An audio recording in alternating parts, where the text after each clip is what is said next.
પાણી ન જાણે કેટલી કરાવે વેઠ।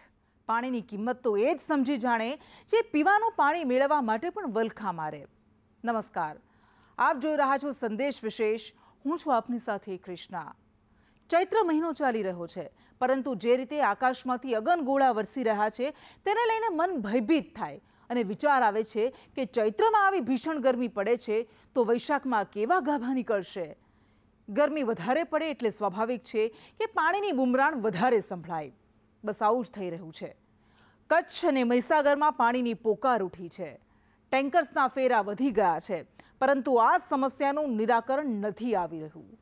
સાથે સાથે પાણીની પોકાર મેટ્રો સિટી અમદાવાદમાં પણ સંભળાઈ રહી છે। ત્યારે વિચાર કરો, આ સમસ્યા કેટલી વિકટ હશે। તો શું નર્મદા સહિતની કેનાલોમાં પાણી ખૂટી પડ્યું છે કે પછી બીજી કોઈ સમસ્યા છે?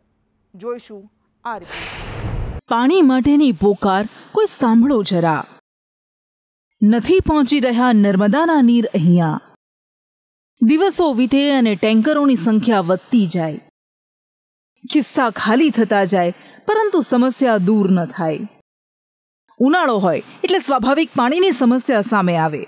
કેટલાક જિલ્લાઓમાં સૌથી વધારે પીવાના પાણીની તંગીની સમસ્યા સામાન્ય રીતે જોવા મળતી હોય છે। ગુજરાતમાં જે જિલ્લાઓમાં પાણીની તંગી સામાન્ય રીતે જોવા મળે છે તેના પર નજર કરીએ તો કચ્છ, સૌરાષ્ટ્રના જિલ્લાઓ જેવા કે રાજકોટ, સુરેન્દ્રનગર, અમરેલી। ઉત્તર ગુજરાતની વાત કરીએ તો બનાસકાંઠા, અરવલ્લી, પાટણ। મધ્ય ગુજરાતની વાત કરીએ તો છોટાઉદેપુર, મહીસાગર, દાહોદ। આ તમામ જિલ્લાઓમાં પાણીની બુમરાણ ઉનાળામાં સંભળાતી હોય છે। સંદેશ વિશેષમાં વાત અહીં પાણીની એવી સમસ્યાની કરવી છે જે તંગીને કારણે ઓછી અને લાપરવાહીને કારણે વધારે સર્જાયેલી છે। ત્યારે સૌથી પહેલા વાત કચ્છના ભુજની કરીએ અને જાણીએ કે પાણી મેળવવા માટે કેવી હાડમારીઓ અહીં વેઠવી પડી રહી છે।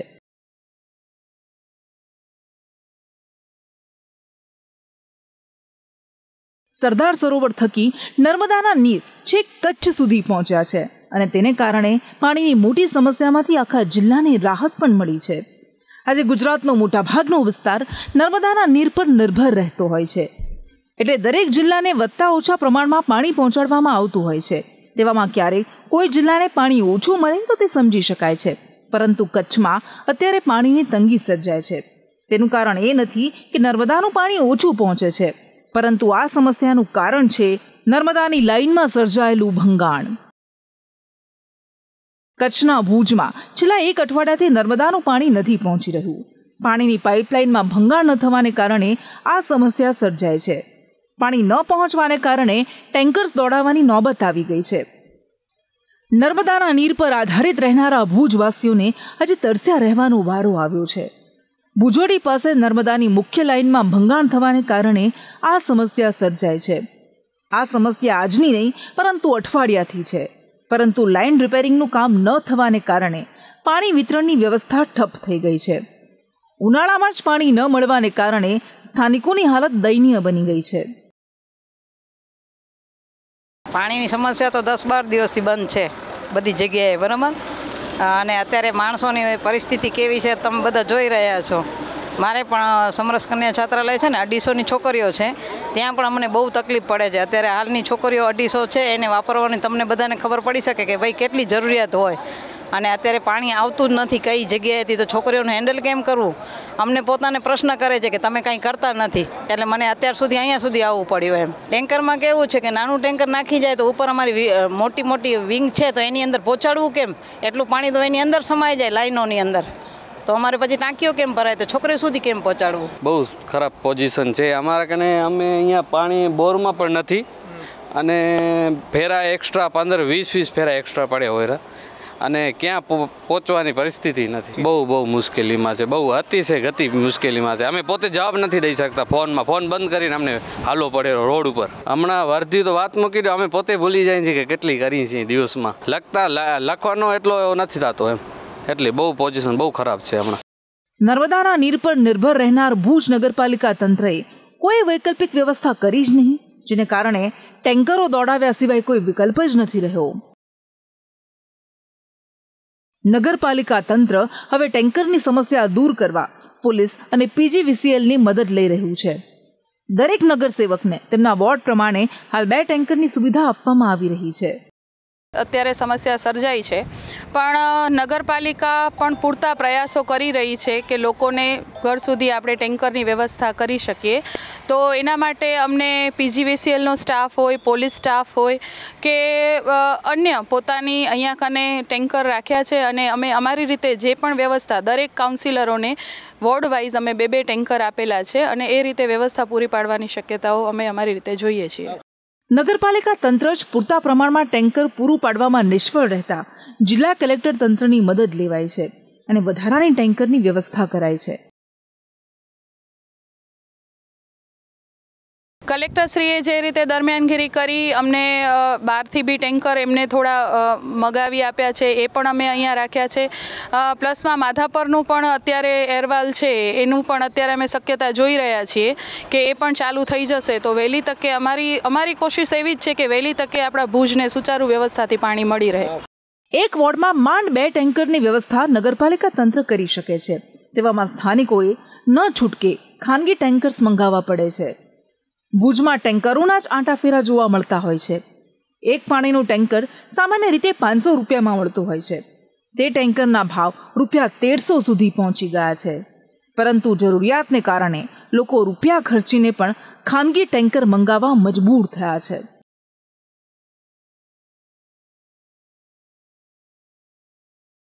તે નગરપાલિકાની લાઈન જે કહે છે કે તૂટી પડી છે, નામ છે ને તેમ છે ને, હવે આ બધી એવી પ્રોબ્લેમ એ બધું. પહેલાં 8-10 થતા ને હમણાં 20-30 થઈ જાય દિવસમાં. એ તો વધારે થઈ જાય પણ એ ફોન નથી ઉપાડતા. અમે શું કરીએ, અમારી મજબૂરી, પાણી બોરમાં નથી.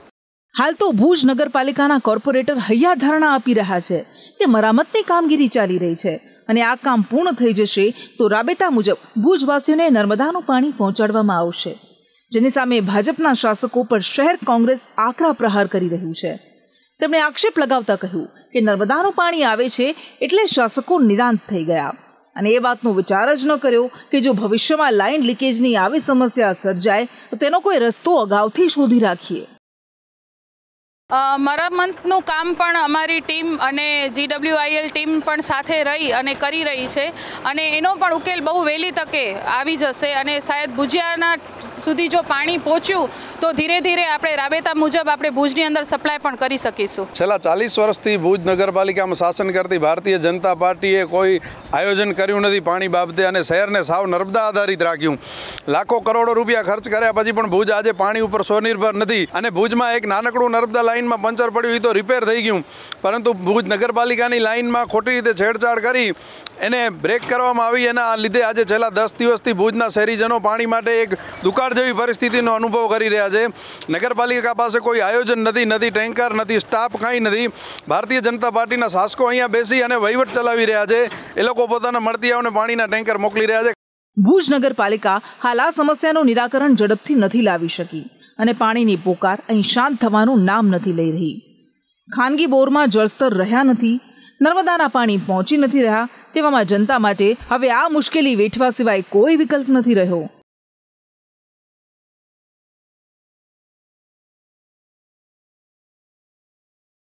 પાણીનું સંકટ ભુજમાં નિહાળ્યું. હવે વાત ગુજરાતના બીજા જિલ્લાની કરીએ જ્યાં પાણીનું સંકટ ઘેરું બન્યું છે અને આ સમસ્યા માટે પણ તંત્ર જ જવાબદાર બન્યું છે. વાત હવે મહીસાગર જિલ્લાની.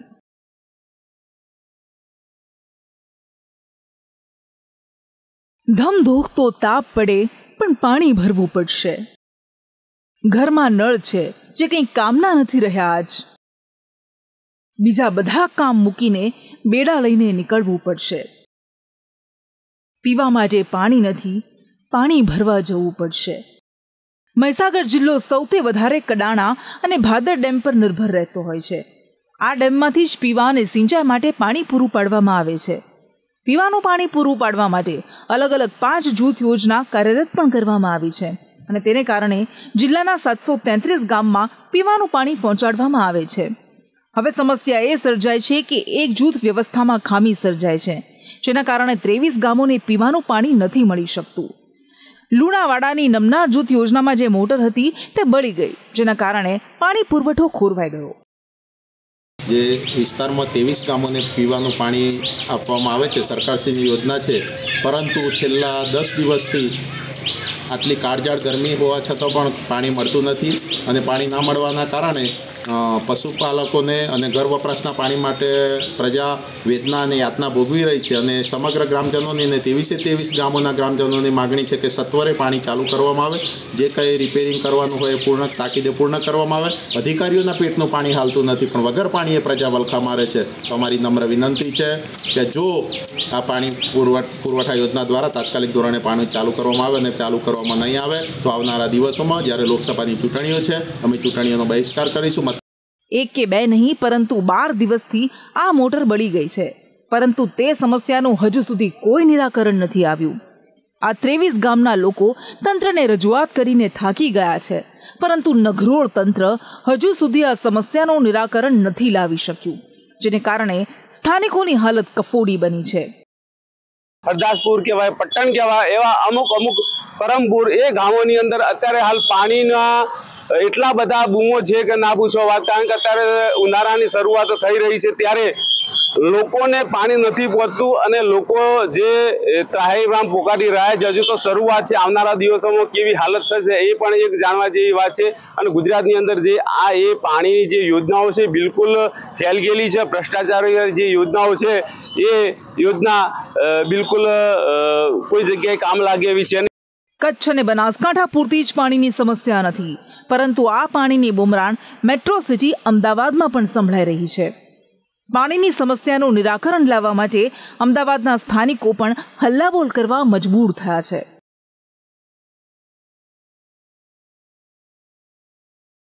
અમદાવાદમાં ઉનાળામાં પાણીના નામે કકળાટ થવો તે વાત હવે સામાન્ય બની ગઈ છે. છાશવારે પાણીની સમસ્યાને લઈને જનતા તંત્રના નામના છાજિયા લેતી હોય છે. શહેરના કુબેરનગર વિસ્તારમાં લોકોએ કોર્પોરેટરનો જ વિરોધ કર્યો. ઉત્તર ઝોનની કોર્પોરેશન કચેરીમાં પહોંચીને લોકોએ હાથ પગ ધોયા હતા અને અનોખી રીતે પોતાનો વિરોધ નોંધાવ્યો. સમસ્યાને લઈને અનેકવાર રજૂઆત બાદ પણ નિરાકરણ ન આવતા ન છૂટકે સ્થાનિકો હલ્લાબોલ કરવા મજબૂર બન્યા. નારાજ લોકોએ પાણી નહીં તો વોટ નહીંની ચીમકી ઉચ્ચારી છે. 6 મહિનાથી 7 મહિનાથી અમે પાણીના માટે રોજ કોર્પોરેશનના બોર્ડ હોય, કોર્પોરેશનના બજેટ સેક્શન હોય, કોર્પોરેશનના અધિકારીઓ હોય, બધાને રોજ રજૂઆત કરીએ છીએ. 7 દિવસ પહેલાં અમે બધે આવ્યા હતા, એમને કીધું હતું 2 દિવસની અંદર નિકાલ થઈ જશે. આજે 7 દિવસ થઈ ગયા. બહેનો એટલી પરેશાન છે કે પાણીનો ટાઈમ હોય એ ટાઈમે છોકરાઓને સ્કૂલ જવાનો ટાઈમ હોય, એમના પતિઓનો નોકરીમાં જવાનો ટાઈમ હોય. પાણી વગર 1 કલાક તમે કાઢીને દેખાડો તો આ લોકો તો 6 મહિનાથી વગર પાણીને કાઢી રહ્યા છે. અમે હાથ જોડીને અધિકારીઓને કીધું તો બી અધિકારીઓ સાંભળતા નથી. પાણીની સમસ્યા ગામડાઓમાં પણ જોવા મળતી હોય છે અને શહેરમાં પણ જોવા મળતી હોય છે. ક્યારેક વાસ્તવિકતામાં તંગીને કારણે પાણી પૂરતા પ્રમાણમાં નથી મળતું, તો ક્યારેક તંત્રની લાપરવાહીને કારણે પાણી નથી મળતું. ભુજવાસીઓ નર્મદાનું પાણી નથી મેળવી શક્યા તેમાં પણ તંત્ર જવાબદાર છે. મહીસાગરમાં 23 ગામડાઓ પાણીની સમસ્યાથી ત્રસ્ત છે, તેમાં પણ સંપૂર્ણપણે તંત્રનો વાંક છે. અને અમદાવાદમાં પાણીની સમસ્યા માટે હલ્લાબોલ કરવો પડ્યો છે, તેમાં પણ મનપા તંત્રના નામે જ વિરોધ કરવામાં આવી રહ્યો છે. અહીં ભલે વાત તંત્રના કારણે સર્જાયેલી પાણીની સમસ્યાની કરી, પરંતુ તેનો મતલબ એ નથી કે પાણીની તંગી નથી. પાણી માટે આજે પણ દરરોજ ન જાણે કેટલી જિંદગીઓ દરરોજ સંઘર્ષ કરતી હોય છે. પાણી સાચવીને રાખજો, નહીં તો પૈસા ખર્ચીને પાણી લેવું પડશે. આ પાણી તો બજારોમાં વેચાશે. પાણી વાપરવાના પણ પૈસા લેવામાં આવશે. આ વાક્યો ઘરે ઘરે દાદા દાદી કે નાના નાનીના મોઢેથી સાંભળવા મળતા હતા, કારણ કે તેઓ પાણીની કિંમત સારી રીતે જાણતા હતા. કારણ કે તેઓએ પાણી મેળવવા માટેની હાડમારીઓ વેઠેલી, અને તેઓ એ પણ સારી રીતે જાણતા હતા કે જે રીતે પાણીનો ઉપયોગ થઈ રહ્યો છે, ભવિષ્યમાં પાણી માટે કાળા માથાના માનવીએ રૂપિયા ચૂકવવા જ પડશે. સમય પસાર થતા સુવિધાઓ મળી, નળ સુધી પાણી આવી ગયા, ઘરો પર પાણીની મોટી મોટી ટાંકીઓ મુકાઈ ગઈ. પૂર્વજોની આ વાત સાચી પણ સાબિત થઈ. વસ્તી વધતી ગઈ, જેની સામે પાણીના સ્ત્રોત ઘટતા ગયા. મતલબ કે માંગ વધી, જેની સામે પુરવઠો ઘટ્યો. આ જ કારણોથી મોટી મોટી કંપનીઓએ પાણીનો વ્યવસાય કર્યો. બોટલ્સમાં પાણી વેચવા લાગી. 10 રૂપિયાથી લઈને આજના સમયમાં એક બોટલ 100 રૂપિયા કરતાં પણ વધુ કિંમતે વેચાવા લાગી છે. વાત અહીંથી જ નથી અટકતી. હવે મહાનગરોથી લઈ નાના શહેરોમાં ઘરે ઘરે પાણીના મીટર લાગ્યા. જેટલું પાણી વાપરો તેટલા પૈસા ચૂકવો. આ પરિસ્થિતિ આજે જ નિર્માણ નથી પામી, વર્ષોથી છે. પાણીનું વ્યાપારીકરણ થવા માટે આજે કાળા માથાનો માનવી જ જવાબદાર છે, કારણ કે તે પાણીની કિંમત નથી કરી શક્યો. સ્પેશિયલ રિપોર્ટ, સંદેશ ન્યૂઝ.